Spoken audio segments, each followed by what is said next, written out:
Right, good morning, everybody. A very, very big welcome to the next in our series of events for the NN Business Programme. So we're delighted to see you here, and really to just introduce NN Business. So this is a programme that is supported by North Northamptonshire Council and also by the UK government. So it's a programme that's completely free. The programme is run and is providing mentoring to high street businesses, but the events are available to any business owner or any entrepreneur within the local area, and so we are delighted to have two speakers here. So Rich and Scott, and they're going to be doing an introduction to the event in a sec. Just really a couple of requests. So if you've not actually been on a Zoom webinar before, slightly different to a meeting. So you've got some buttons in there.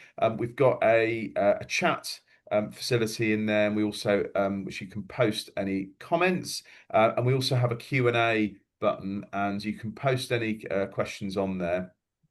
And so you'll be able to pick those up, and then Rich and Scott are going to host a sort of fireside chat type Q&A session after the presentation to just talk through that, and I think that is a good opportunity for you to ask any questions in there, and they will get covered.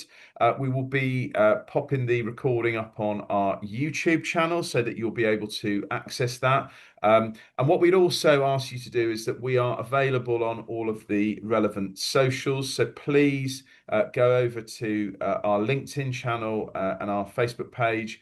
Or alternatively, if you want to find the links, go to nnbusiness.co.uk, and you can follow us there, and you will find any of the details that we've got in terms of future events, in terms of the mentoring program. And there is still, I think there is still a few spaces available for the mentoring. So if you are a high street business owner and you're looking for support, then please do that.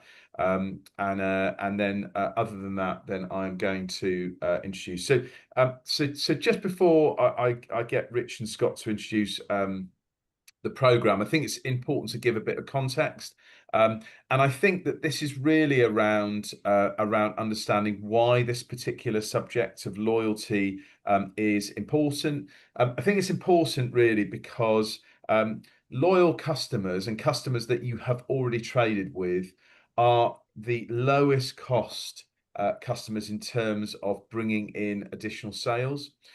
So if you are going out and acquiring new customers, that is an expensive process and takes a lot of effort. Versus getting a loyal customer who will spend more, that is a much easier way and a much lower cost and a much more profitable way of increasing your sales. So loyalty is an area which I think is really important. It's not really particularly well understood, but I think that if you look at the effort that the likes of Tesco, Sainsbury's, any other of the big retailers go into in terms of investing in the loyalty schemes that we all know about, I think that is a really, really good indicator as to just how important these are. So without further ado, I'd like to welcome Scott and Richard to the stage. I'm going to hand over to them, and if you have any issues, drop me a chat. Otherwise, I will pass over for them to introduce themselves. Thank you, Jeff. I'm Richard, and I live in North Northamptonshire, just outside Corby, and I'm one of the mentors on the programme. And for me, it's fantastic to work locally with high street businesses. And Jeff, when you were talking about loyalty, what I think one of the key drivers to that, and one of the things that we've certainly seen on the programme and something we get asked about a lot, is around customer service. And I think both as businesses that work in service, but also as consumers, we all have very, very strong opinions on customer service. And it's always amusing that the old adage that if you have good service, you will tell three people. If you have bad service, you'll tell a minimum of 12. And I'm delighted to be joined by Scott today, who is a master of service. And if you ever have the joy of having lunch with Scott, there's always that nervous bit when you're waiting for the service to be wrong. And I'm thinking about Ave Maria in Covent Garden, which was particularly slow just before Christmas. I could just see Scott's blood boiling, because Scott is a master at driving loyalty through customer service. And it's over to you, Scott, if you want to introduce yourself. Yeah, absolutely. I've just prepared a couple of slides on this because I thought visualizing it probably did a little bit more than kind of talking through. So, hello everyone. My name's Scott Turner. I'm the founder of a food and beverage consultancy called Auden Hospitality. And my background, I grew up in hospitality, and I always think it's a really interesting word, hospitality, when we talk about the sector that I work in, hotels, restaurants, events, because we have a podcast called Hospitality Huddles. And at the start of every podcast, I always ask the guest, what does hospitality mean to you? And not one person in now probably 50 to 60 episodes has ever said hotels, restaurants, and bars. They always talk about the feeling and the emotion that comes from hospitality. So when I bring some of the stories and anecdotes that we go through today, it's very much built from growing up in hospitality in an environment where we were very fortunate to be able to go above and beyond to draw that emotion and draw that feeling out of every single guest who walked through the door for us. Let me just get going. 25 years. This is me through the ages. Hospitality has helped me lose a lot of my hair, but every single one of these pictures has got a story.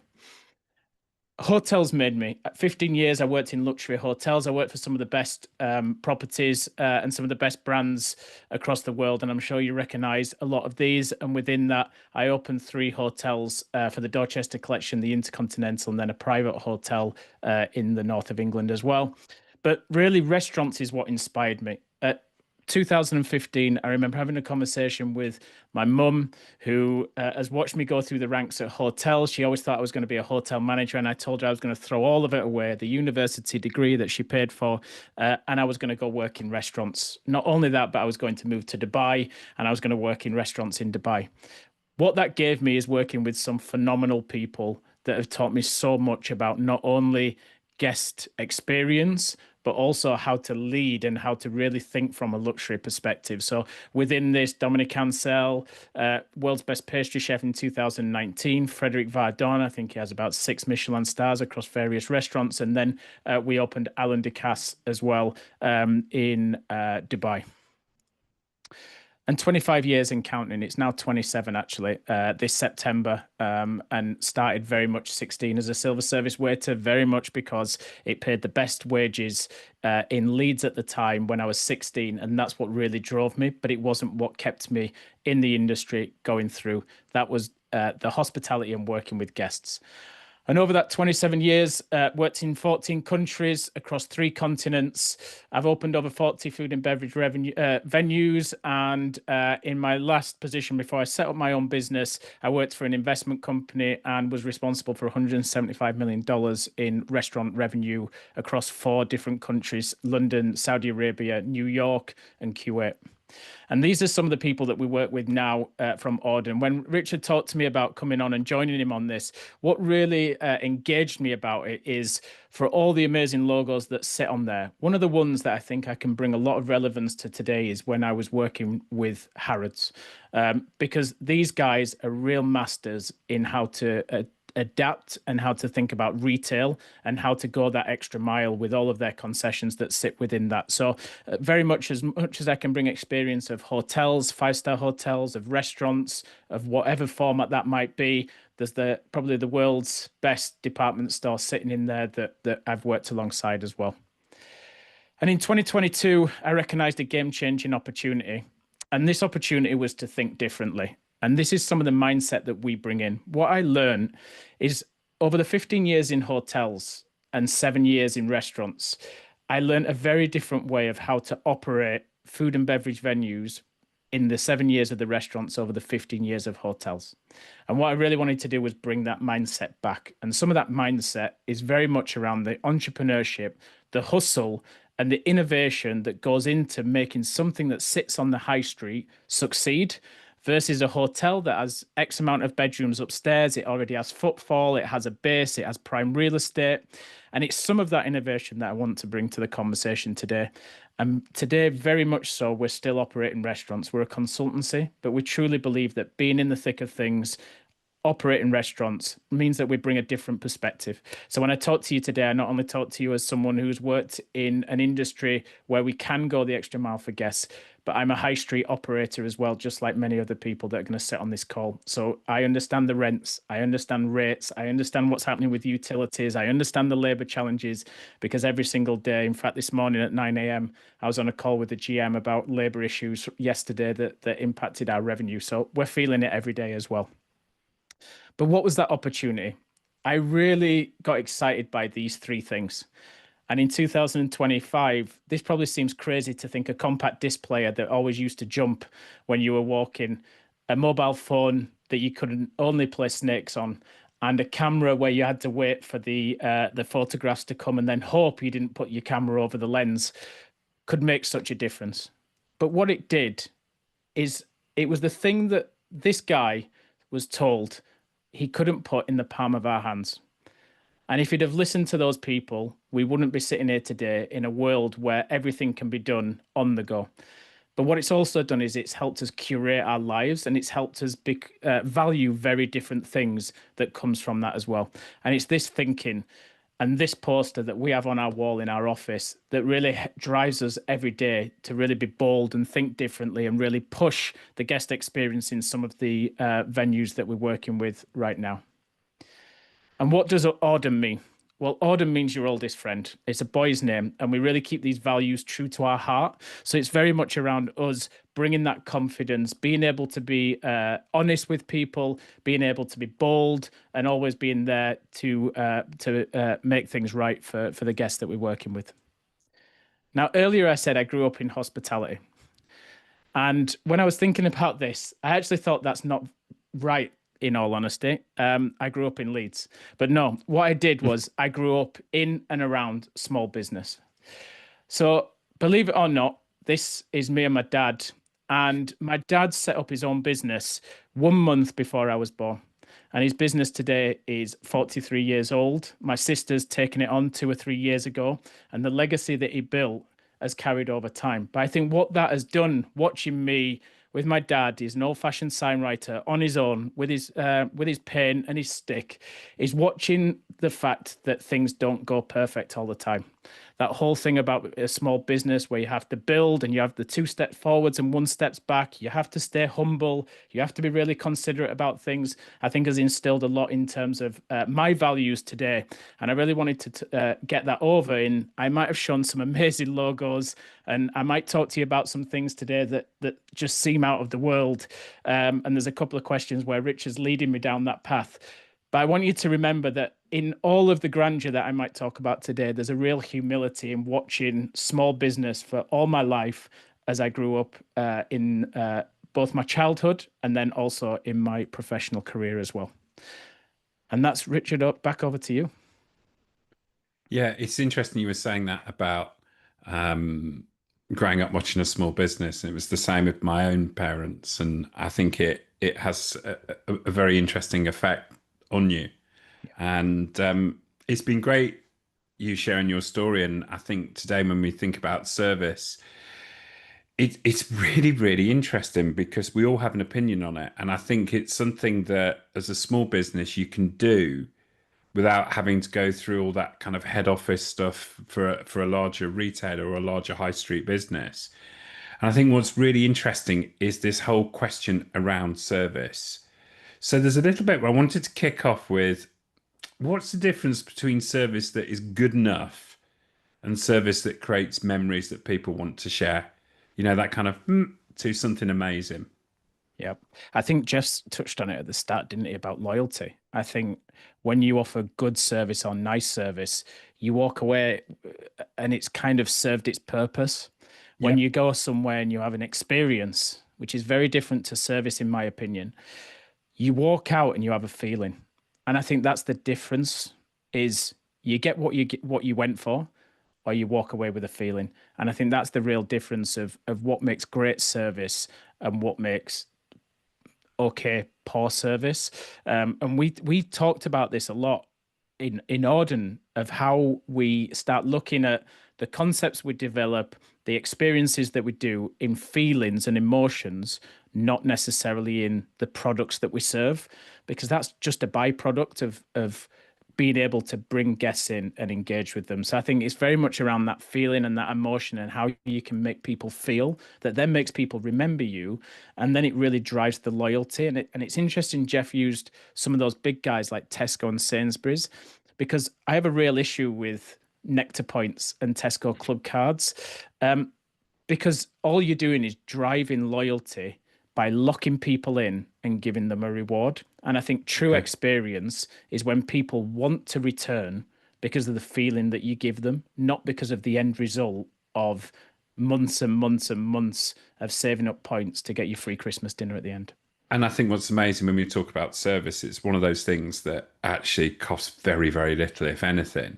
And I think it's such a great way of driving loyalty for independence. And I know we started on the question of good and memorable service, but I was just thinking back to that Italian place, and you know what I'm going to ask you. Is shite service the same as okay service? No, I think okay service is service that, back to what I said before, it serves a purpose, doesn't it? So you go for your peppers and your salad and your shopping. Is the experience amazing? I'm not sure it really is, but it serves the purpose. You walk out with what you went in for, and you think, okay, it's quite convenient. If I need it again, I'll go back to the same place. I think when you get terrible service, that's the places you don't go back to. And using your stat, that's the one that you warn your friends off, the people that you cared the most about off. And it ends up on socials. And it ends up on social. And that's the difference is, if we summarize those three, the terrible stuff is the bits where you just don't go back. They've broken your trust. You don't want anything to do with them. Okay service is one that serves a function, and great service, or what I would say is experience, is the one that makes you feel good about what you've just done. Well, I'm gonna talk about the royal family just because they've been in the news the last few days, and I know in the past that you've served a member of the royal family. Can you tell us that story? But also, what did you learn from it? Yeah, so Coworth Park, part of the Dorchester collection, we were very, very lucky to look after the Queen and Prince Philip a few times. We had the princes there as well. They used to do a polo match every time. I'm going to focus not necessarily on the Queen. I'll focus on Prince Harry. Let's bring down the tone a little bit. So at the same time, we had Russell Crowe staying with us. He was filming Les Miserables at Pinewood Studios, so he was with us for about 3 or 4 months. Fellow Leeds fan, we got on very well. And he called me up one day and said, "I need you to get me to see Prince Harry." I said, "Russell, it's not something I can do. I can't get you into the royal tent to see the prince." He said, "I don't care how you do it. I need to give him something, and I need you to make it happen." So anyway, I rung up my GM and I said, "Listen, Russell's on one. He needs to see Prince Harry. Is there something we can do? Can we make it happen?" She went, "Okay, bring him down. Let's see what we can do." So we took him down. They had their own tent where they got ready and bits and pieces, which is normal protocol. Russell Crowe went into the room and handed Prince Harry a piece of paper. And Prince Harry got it and he smiled. And this piece of paper was a letter that Prince Harry had written to Russell Crowe as Robin Hood, telling him how much he loved Robin Hood and wanted to be Robin Hood when he got older. And I just looked at this moment and thought to myself, you had, probably one of the most privileged people in the world who wrote this really raw and authentic letter to someone who was acting to be the guy that this guy wanted to be. And it had hit him so much that this guy had kept it for all that time. And when he got the opportunity, took that to that person and told him how it made him feel. And I've shared this story with you a couple of times, in that I just think you've got two people there who we all think of almost like commodities in a way. And when you saw that really raw moment, I just think it was the true thing of someone sending how they feel to someone, and that person treasuring it, and then being able to recognize how it feels. And I just think, the whole yin and yang of the rawness versus who they were, I just thought was a really it was a privilege to see it, to be honest. Yes, I can well imagine. Well, let's talk about excellent customer service, because I think it was quite a nice example of how you managed to pull that one off. But in your view, what are the non-negotiables of excellent service for any kind of business? What are those absolute non-negotiables? First one is consistency. You've got to do what you say on the tin. You have to offer what you say you're going to offer. And if you let people down, that's when people start back to that whole point of people don't trust you anymore. And once that happens and that starts setting in, people become hesitant to give you another chance. So I think that consistency is super key. That's in the product and all the rest. The second one then for me is if you do something once, you have to do it again. So if you send on the first order, for example, a little card in the box that says, "Thank you for ordering with us," and someone then orders again, and that doesn't come over because your process or your standard is it's only with the first one, people will have expected it. Whether that's right or wrong, people expect those touches. So I think if you don't do something once and then stop it, that's certainly the things we learned in the hotel was if we recognize someone on their first stay or fifth stay or 10th stay, and we didn't then do it the next day, they felt let down. We were, when I worked for Intercontinental, we had IHG rewards. These guys have their statuses and they have their tiers that they get. One of the tiers for the top guys is they always get an upgrade. If they used to turn up to the hotel and we didn't have those upgrades because we were full or we had high occupancy, we used to deal with so many issues with the guest who just expected that upgrade there because they usually get it. And it taught me a lot about that kind of thing of promising and expectations and then being able to deliver on them. So I think, if you're going to do something, make it consistent and keep it going. And then my final one would be if something doesn't go right, something goes wrong, sorry, make it right. And I worked in luxury hotels. We did, one hotel that I worked in, we had 152 weddings a year. If something goes wrong on a wedding, it's big. It's a big life event. It could be anything. It could be minor. It could be massive. Everything's just magnified in those situations. We did high profile events and things.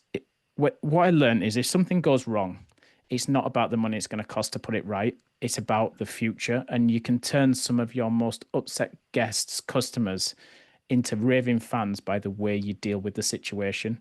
And I watch people when I'm engaging with people now and I see chatbots responding to queries and people just doing standard emails or it's kind of token gestures and things like that.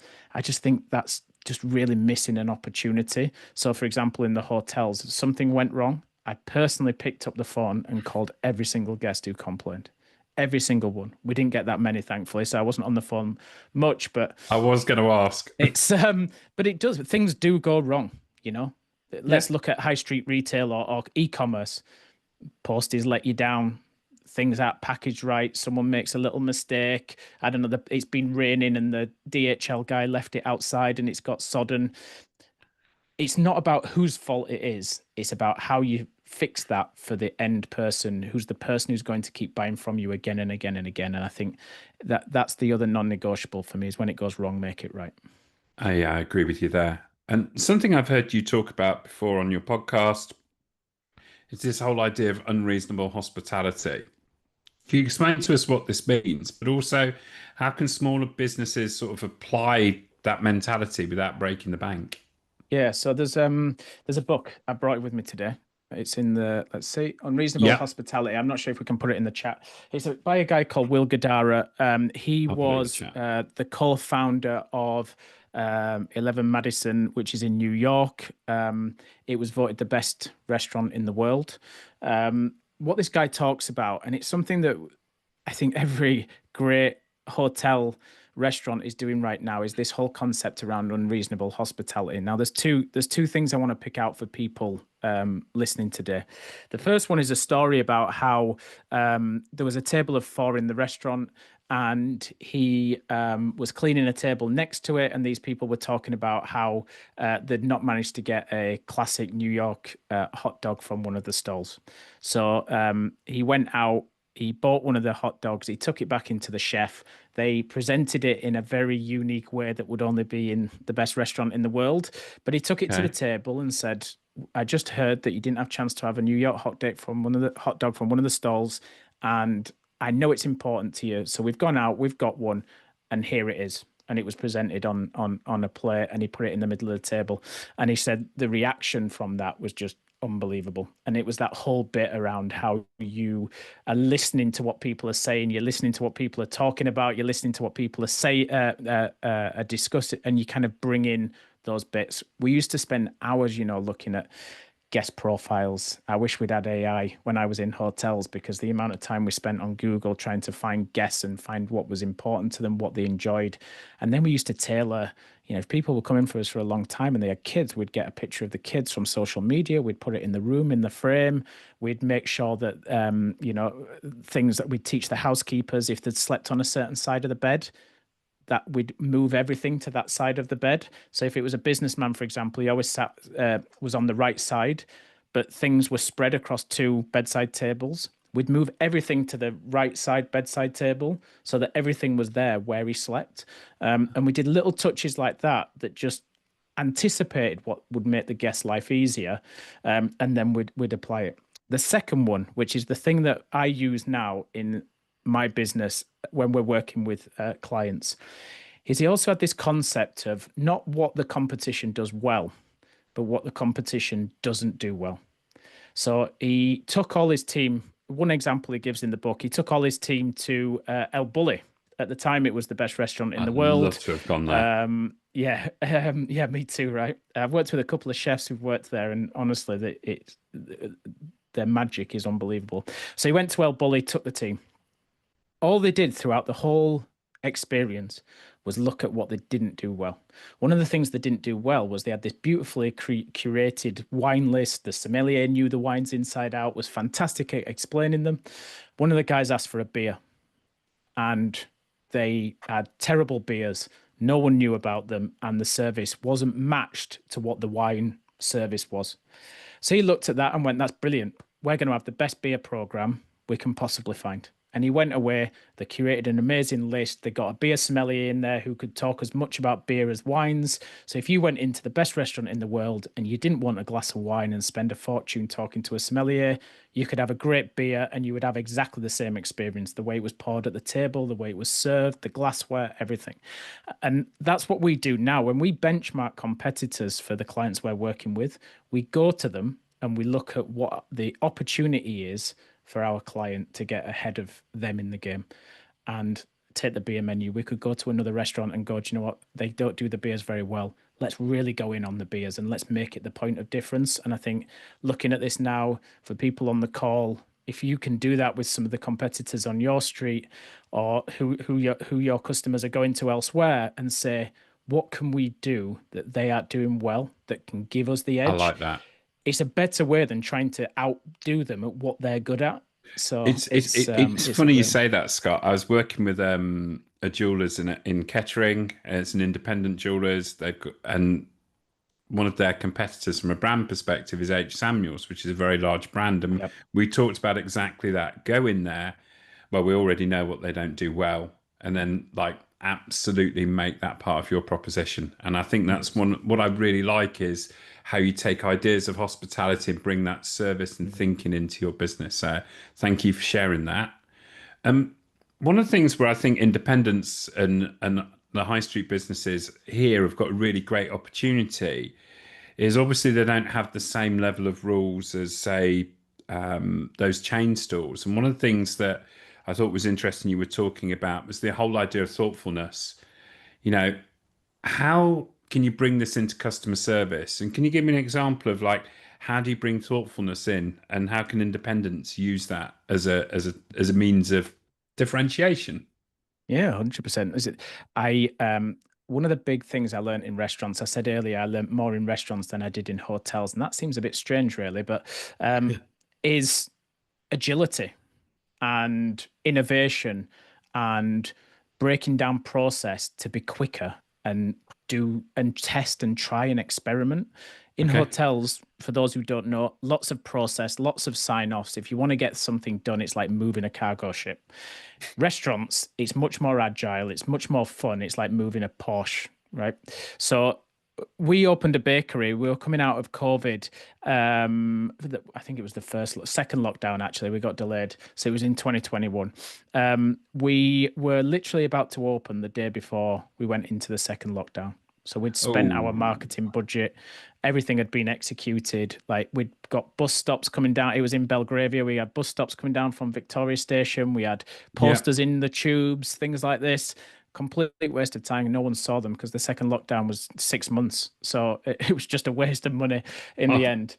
But what we had to do is we had no money, and we had to get creative, and we had to think differently about what we were going to do, because everything that we'd been doing before was easy in hindsight. We paid for it. We got the graphic guys to do it. Like, it was simple. We did a few things that I want to call out today that I think maybe the people listening and independents on the high street can take on. First of all, we went live with our baker on Instagram. So every Friday we did a bake along. So we pulled a community of people together in lockdown on Instagram, and our baker baked something that we were going to serve in the bakery when we opened. We had two great things on that. We built a community much bigger than where we were in Belgravia through social media. People started checking in every week because there's nothing else to do in that time. So it was quite fun to go on there. We had the head baker who everyone was getting to know. So we were building this personality of someone who people wanted to go meet when they could get back out. And we started introducing the team, because the team would then help do the bake along. So as we were doing it, we were just getting more and more personality. What we then did, we were like, okay, we're starting to build something here. We then looked at sending people gifts of the croissants. We did a lemon meringue croissant, and we just started sending them out. So we did a thing on a Monday where you could nominate a friend to get a delivery on a Friday of our signature bakes. And our head baker would go on Instagram, would drive around London, and would start delivering these things and hand it over at the door. And he'd step back and he'd say why.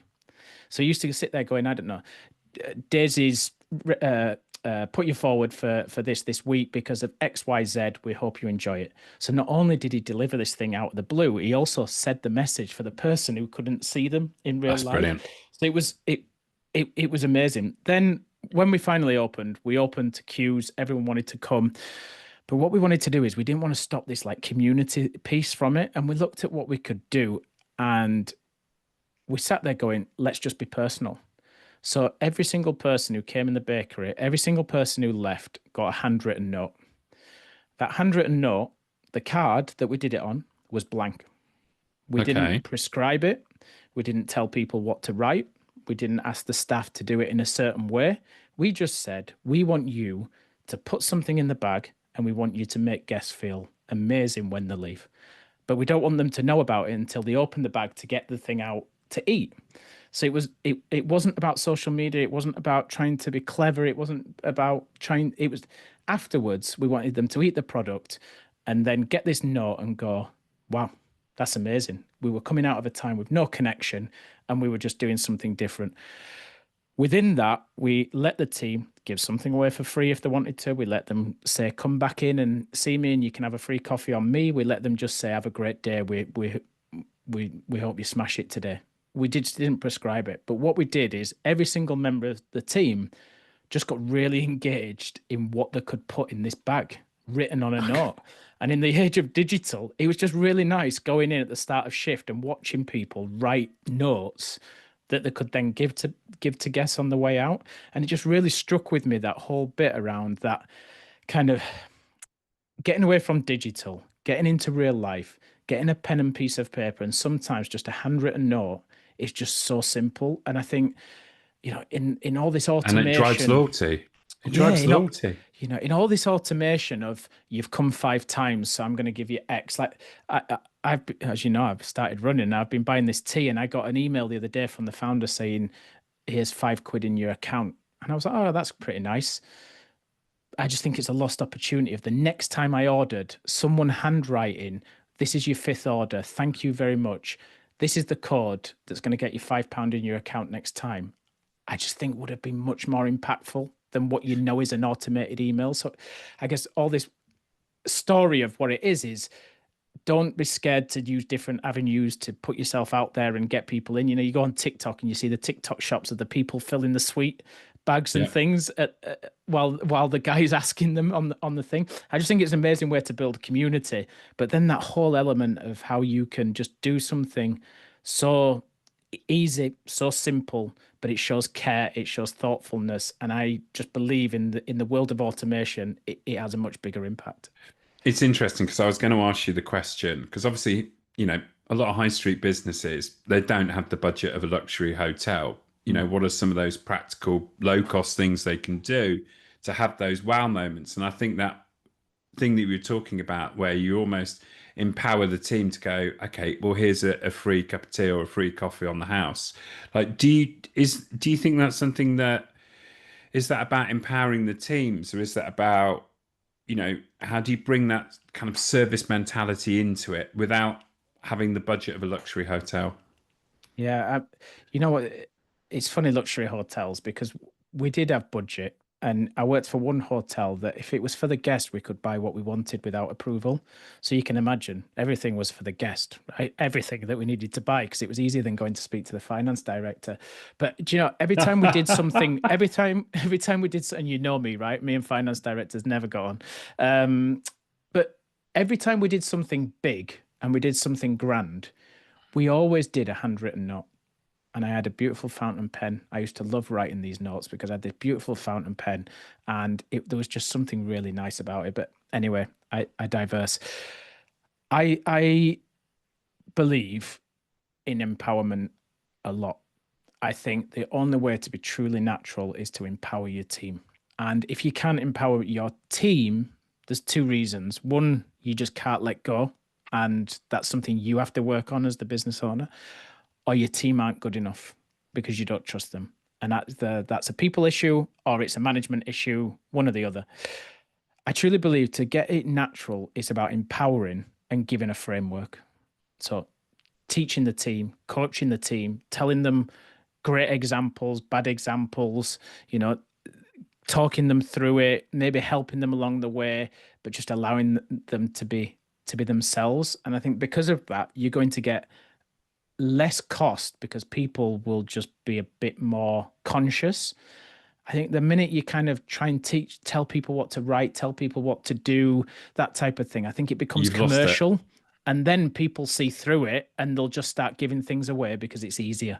When you make it about thoughtfulness, they start putting more effort and conscious into it. And I think it could be anything, right? I mean, you look at Molton Brown, for all anyone can think about them, you know, like every time you buy something from Molton Brown, they put something in the bag. Now, there's a commercial thing to it, but actually it's quite nice to go, I'm buying my wife this Christmas present. Actually, I might get a free soap that I can have. Or you might go, actually, I can throw it in and it looks like I've got more. Right? I hope she's not watching this. She already knows, right? You know her. She already knows. She sees through it. But I think there's just little bits like that of going, you know, I met a guy, he makes soaps, beautiful soaps called Mitchell and Peach. Check them out. They just smell stunning. And I went and met him about a restaurant that we were opening and we wanted to put his soaps in there. When he came, he had a new line and he brought me the body wash and he gave me the body wash.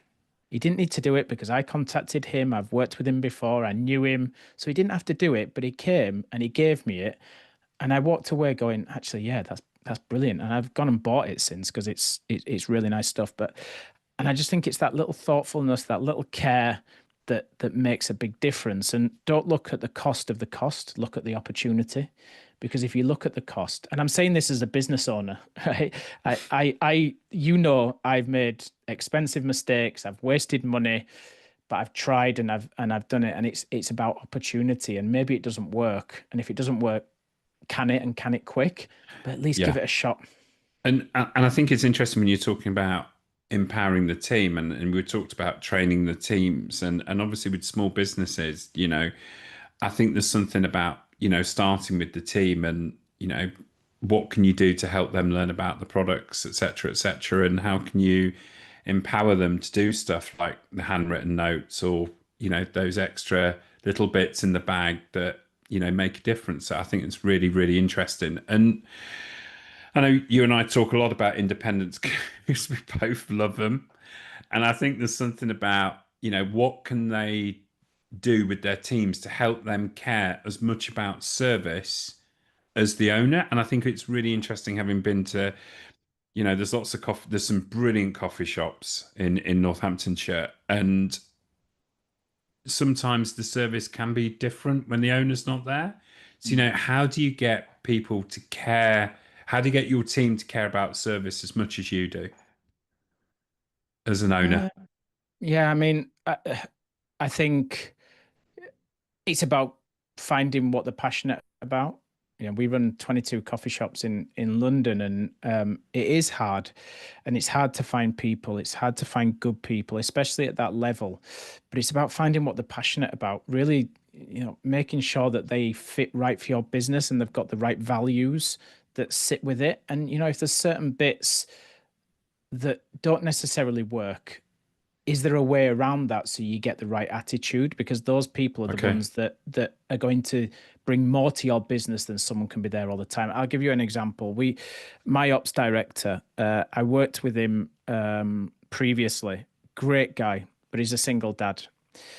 He had to leave hospitality because his childcare situation got in the way of hospitality, of working restaurants and quick service and things like that. Going to pick his son up from school straight after service just didn't work. So he had to leave hospitality. When I set up Auden, there was only one person I was going back to, because that guy not working in hospitality is just a loss to the industry. But we work around it because I know I can trust him. I know he does what he needs to do for the business. The fact that he takes a couple of hours off is fine for our business, and he can pick it up later and work when his son's gone to bed. And I just think it's that whole thing of, I could have gone out and I could have got a young guy who's willing to work all these hours in the world, but he might have had other values, he might have had other aims, ambitions, etc., that wouldn't have helped me at the time. But I went and got the guy who I knew I could trust and I knew would deliver 3 times more, but just in a different way. And I was able to adapt. So I think it's very much around finding the right people. And then it's just communication, right? Like, it's just communication. It's talking about it. It's getting them involved. If you want to look at what can we do differently for the guest, like, get them to help be part of that journey. Because if you do, it's going to be easier to implement it when it comes to that stage, because it's their ideas, they've believed in it, they've helped create it. And I think it's just bringing that whole element into the conversation and into weekly stand-ups and things like that is super important, getting them engaged. And I think what's really interesting is these lessons from that we can bring into independence. And one of the questions I've got is sort of, what's one habit that people could do today that would make a difference to their service, no matter what their size? That's a big question. I saw this when you sent the prep. I would say two things. I think back to that culture piece of getting the right people that have the same values and the same goal is super important. That's maybe not something you can do today. I think the one thing I would go back and do is look at where I can put in that point of difference to other businesses, whatever that might be. That might be an amazing welcome when the customer walks through the door, right? We did a restaurant brand for a hotel group. It was Hilton, just before Christmas. We developed service rituals for this brand. And when we were doing the training, we were talking about these service rituals. And a guy, 19, turned around and went, what if we just make sure everyone who leaves, we say goodbye to? And now the service ritual is, That's really simple. right? No matter who that guest is, who's served that person, if you see that person leaving, even if you have to shout, you say goodbye. So everyone who walks past out of that restaurant gets wished well. So simple, but it's so effective. Like if you, Yeah. I've told you before, my bugbear is when people don't say goodbye in any situation. I don't understand it, and I just think that simplicity of it doesn't always need to spend lots of money. It doesn't need to be cards. It doesn't need to be something grand. It could just be having the best goodbye on the street that everyone knows they can have a bit of conversation when they come into your place. Like it's so simple. You know, if people come in time and time again, you know, how great is it when you walk in your coffee shop and the guy behind the counter goes, usual? Or Yeah, he's it's already nice made that. it by the time you get to the front of the queue. That's what my guy does. It doesn't matter how big the queue is, it's ready by the time I get to the till. And it's just that whole thing of being recognized doesn't cost anything, but has a massive impact on feeling that you have. And I think they're the bits that I'd encourage people to take away is for all the grandeur of hotels and budgets and cash and things like that, It's a goodbye. the hospitality of saying hello to people. You know, we had a huge thing in hotels, restaurants as well. It's always stayed with me now, even with my kids. We walk people to where they asked to go to. So if someone comes to you and goes, "Where's the bathroom?" We walk them to the bathroom, and we don't just You know point and that go all round the corner to the right, to the left. that is Then the you go up most the stairs. yeah. It's the Right? most frustrating thing when you're in a supermarket and you Yeah, ask, right, where is somebody? I mean, aisle, and you're yeah. there. Like, and I think, yeah, it's a really You know, nice point that. it's like we when we did Chestnut Bakery back on. You've got me on a rant now, which Uh-oh. you knew you were heading towards there. We took away the counter in the design, and we brought the servers front of house. And the whole thing of it was we broke down the barrier of the counter. And it also meant that when the packers packed the croissants and things like that, they handed the bag over to the server. And the server looked the guest in the eye and gave them the bag. We didn't hand it over a counter. We didn't push it to them. We handed it to them. And that little gesture of eye to eye of going, there's just, I really hope you enjoy it. Knowing that he had the card in the bag, that type of thing. It doesn't have to be this grand stuff, but if you do that better than the people down the road because you come out of the counter, you know, I love it when you go to florists and they come out and they take you and you're choosing the bouquet and they take you around the flowers and they're picking it while they do it. That Yeah, whole it's little nice. bit of breaking down that counter and breaking just adds to the experience because it makes it more personal. And I think when you really look at the great hotels, forget the glitz and glamour, they do that bit really, really well. We're getting close to wrapping up. So if anybody's got any questions, please put them in the chat, and we're happy to answer questions on service and what we can bring to our high streets and what we can bring, what lessons we need to learn, or anything you want to talk about. Just put it in the chat, and we'll come to those. Scott, I saw something on YouTube that you put out recently about an independent in Bulgaria, which I know Bulgaria is a long way from Northamptonshire. But the story about it I thought was really, really interesting. Can you just sort of explain a little bit about what you learned from that experience? Because it's very, very different to the norm. Yeah, so we were on a little island called Nessebar. It's a UNESCO site, and the UNESCO bit's a bit of a mockery because essentially all the beautiful terraces that once looked out from the houses onto the ocean have now all been sold to restaurants, and restaurants have put terraces on them. Okay. We went into this independent shop, and it was an old lady. They were selling like handmade pottery and things like that. Really beautiful pieces. We were with obviously Sean Walchef, our mutual friend. His wife's Bulgarian, and the grandmother said to his wife, she was like, "Come downstairs into my house. I want to show you the only place in Bulgaria that isn't commercialized." So we went downstairs into a house. Everything had been handmade, the carpentry and everything. Honestly, this place was beautiful. And we went out onto the terrace and she looked and she went, "Why would I want to sell this?" And it was this terrace. It had a trampoline for the grandkids. It had like the little dining table and it had this view of the ocean, the Black Sea. It was stunning. And she was like, "Why would I want to sell this? It's priceless." That whole element of it was just amazing. But how she brought people down into her house and showed them and taught them through the carpentry, the passion and everything that went into it. And then we said to her, "Okay, so like, where should we go?" And she said, "There's only one place I eat on the island because everywhere else is commercialized." and she sent us to this place called Plakamoto. Visit our YouTube channel at Auden Hospitality. You'll see There's it a plug. on Nessabar. This is one of my spending a lot of cash that might turn out well or might not. But and we went into this restaurant and we met this amazing guy who'd been in the army. He'd come out, he didn't know what to do, and he created this restaurant, and it was where all the locals were eating. Beautiful setting. There, he hadn't bought someone's terrace, it had been in the family for years, and it was just that whole bit around that, like how he's gone really touristy and commercialized, but there was still these unique little bits of individuality and passion that sat in there that just created an amazing experience. That if we'd have gone, we were doing everything through Chat GPT. That's the whole purpose of the videos. We would never have found that there, because it was just too commercialized. And I just think, it's back to that bit when we were talking about this session today of how, because you're an independent, because it's your baby, because you're passionate about it, you can just bring so much more love than a H. Samuel to people's experience. And I think that's the bit where us as independents, and I say that as an independent on a high street in London, can just bring that little point of difference, because we can just do more because we have that care and we're actively involved in the business. And I think that's the beauty of that story. And I think what's been amazing with some of the businesses on the program is that they are part of the local community.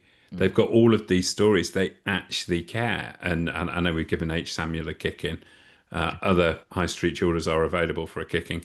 But what's really nice is when you go into this one in Kettering, the Independent, they make the jewelry themselves, and they've got all of these stories. And I think what's so nice about the Bulgarian thing is there's a really wonderful thing there about authenticity, about passion, about independence. And I think there's something that if you can bring that into your proposition, whether it's your service proposition or into your business, then you've got a way of really, really supporting your high street business and doing something that the big guys can never do.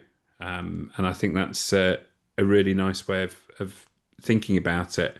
My final question to you, Scott, and then we'll go to questions. If anybody's got any, please put them in the chat.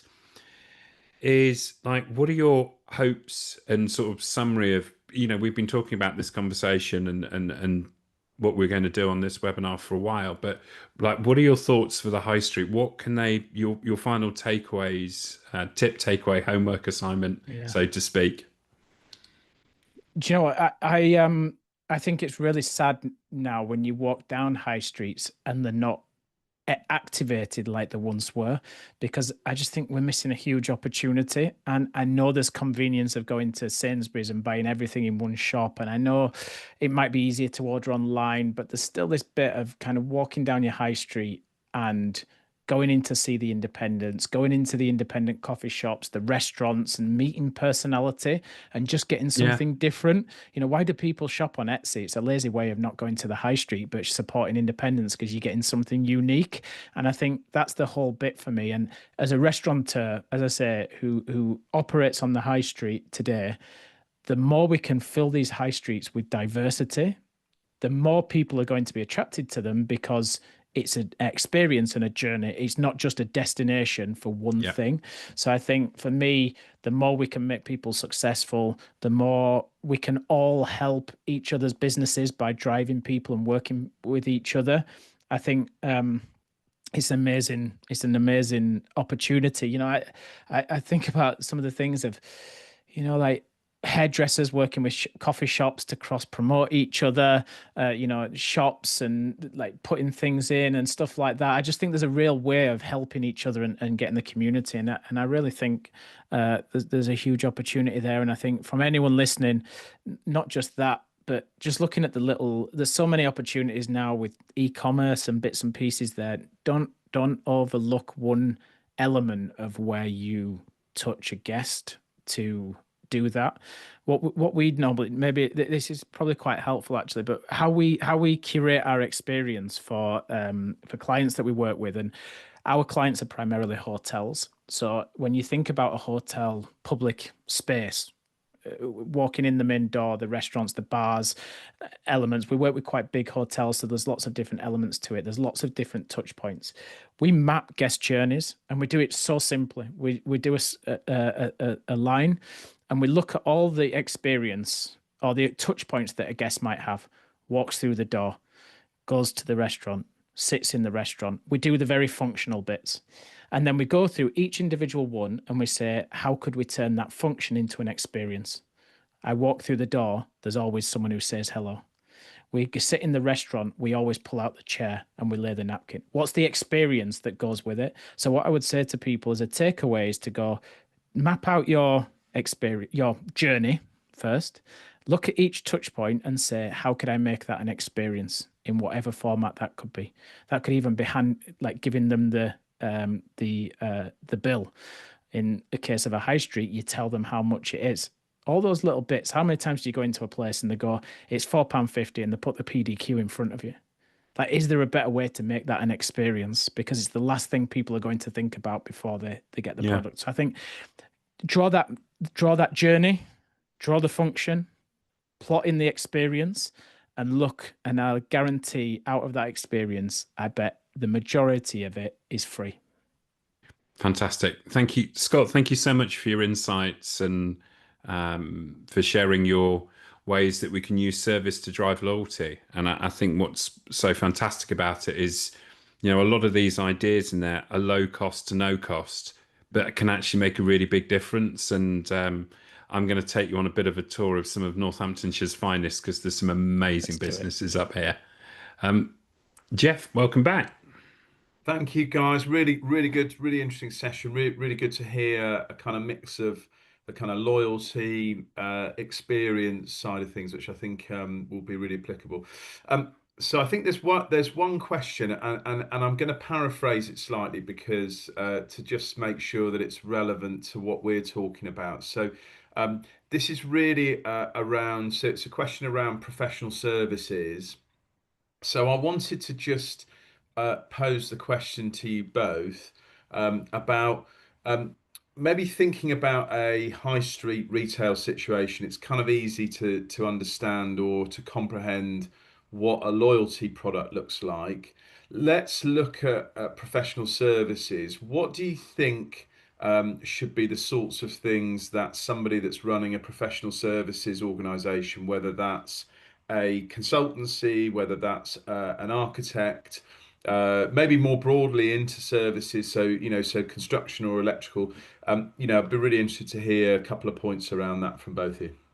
I'm gonna steal the first march on this one. It's something that we've discussed a lot, which is when you do great service, there's this whole idea of building know, like, and trust. You get more people to know you, more people to like you, trust you. If you do fantastic service and you really look after your clients, how do you turn them into ambassadors? And I know Scott's going to laugh at this because I need to send him some Ferrero Rocher. And I'm not referring to the Ferrero Rocher advert here. I'm talking about when somebody loves what you do so much, they go and tell 2 or 3 other people that they need to work with you. And for me, it's not just about having a great product, because there's lots of people with great products and propositions. It's about how you make how you make your customers feel. And it goes into some of the things that Scott was discussing. If you can make people feel not just that they're getting a great product, but they really trust you so much that they're going and tell 2 or 3 other people, you need to work with this person. For me, that's a level of loyalty that becomes an ambassador. And I think there's such additional value to that. And it's about creating something that people feel really, really attached to you. And I think that's applicable to a high street business or a professional service. I know, Scott, you'll have an opinion on this. I mean, we are a professional service. We're a consultancy. I think my take on it is every time I do a proposal for someone, I know where I can over deliver, because everyone knows scope creep. Things are pushed. You're always asked for more than what is in there. And I think being able to foresee that at the start and saying where can I over deliver and where can I do more, but you've still got that in the proposal, so it's not going to, it's not costing you time and money type thing, I think is really important. Me and Richard have talked a lot about, how can you be a gracious loser? So if you don't win a pitch, how can you be the the best loser in the block and do something afterwards that kind of goes, we understand. If you ever need us, we're here. You know, can you add any value? We had it actually in a hotel in Nairobi, and there was a big piece of the cog that we had that the other person didn't, but they went with the other people for whatever reason. I shared that cog with them and just said, listen, I hope this helps the project. Everyone wants to be successful. So I think find the ways you can over deliver within that. And then, you know, things like trades, for example, you know, it's that little bit, isn't it, of it's very functional. Say you get an oven cleaner, you get an electrician, they come, they fix whatever the issue is, and they go again. What are the opportunities that you could do something different? Is it bringing a bar of chocolate that you leave with people? Is it a text message afterwards to say, was everything all right, and just a check-in? I think it's those little bits So that simple. you can do that just make you different to everyone else. It's back to that unreasonable hospitality of what does everyone else do, or what do they not do so well that you can then build upon. Brilliant. Yeah, I think I you know, really agree with that. I think the idea of kind of getting your customers to be your ambassadors, the idea of the small touches, I think is, you know, is really relevant. So excellent. Well, gentlemen, thank you very much indeed for the insights. I thought that was a really good session, really interesting and really applicable to to businesses. So I think with no more questions, we will wrap it up there. A big thank you to everybody that has attended. What I want to say also is to just make sure that people are aware that that on the NN Business website, so www.nnbusiness.co.uk, you can find all of our socials. That will give you links through to our future events. If you are a high street business that's also looking to get some mentoring, there is still some mentoring spaces. And if you have any questions going forward, please submit them on the website, and we will look forward to seeing you at the next event. So other than that, then thank you very much indeed, and see you next time.